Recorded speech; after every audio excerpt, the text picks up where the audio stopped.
সাউন্ডটা তুলে দেন। আল্লাহ আল্লাহ আল্লাহ, জবান খুলে কোন গুনাহ মাফের মালিক কে? ওই আল্লাহ বলতেছে বান্দা, তুই যখন কপালটার জমিনে লাগাইয়া সুবহান রাব্বিয়াল আলা পড়বি, পাহাড় পরিমাণ গুনাহ নিয়ে যদি আমার কদমে কপালটা ঠেকাইয়া দেস, আমি আল্লাহ রাব্বুল আলামিন রহমান নামের খাতিরে তোর জীবনের গুনাহগুলা মাফ করে দিব।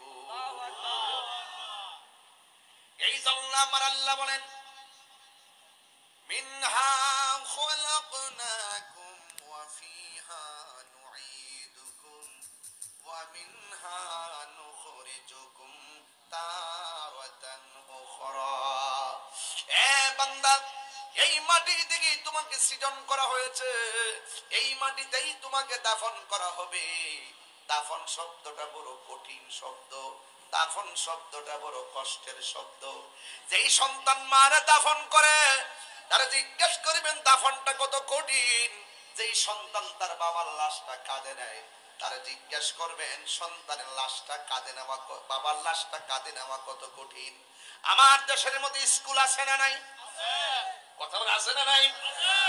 স্কুলের মধ্যে যখন ইন্টার, কলেজের মধ্যে যখন রেজাল্ট দেয়, ইন্টার পাস, ইন্টারের রেজাল্ট দেওয়ার সময় দেখবেন কলেজের মাঠে ছাত্র ছাত্রীর অভাব নাই।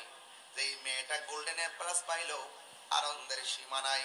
যেই ছেলেটা এ প্লাস পাইলো, আনন্দের সীমা নাই। কিন্তু মানুষ বড় অদ্ভুত, মানুষ বড় কঠিন। এই যে ময়দানে যাইয়া রেজাল্ট পাইয়া হাসতেছে, অথচ এক বেঞ্চের মধ্যে তিনজন করে বসেছে, তার পাশের বেঞ্চের ছেলেটা যেই মুহূর্তে মেয়েটা রেজাল্ট নিয়ে হাসতেছে, আর তার পাশের মেয়েটা রেজাল্ট খারাপ করে ঘরের মধ্যে কাঁদতেছে। কিন্তু পাশের মানুষ নিজের আনন্দটা ফিল করে, কষ্টটা কোনোদিন গ্রহণ করে না। আজকে যারা এসির ভিতরে ঘুমাইয়া থাকে, এসির ভিতরে ঘুমাইয়া ঘুমাইয়া কাজের মানুষ দিয়া বাজার করাইয়া, বাজারে নিয়ে নিয়ে ঘরের মধ্যে ফ্রিজে ঢুকাইয়া খায়, কিন্তু দেখা যায় তারা দ্রব্য মূল্যের দাম বাড়লোই কি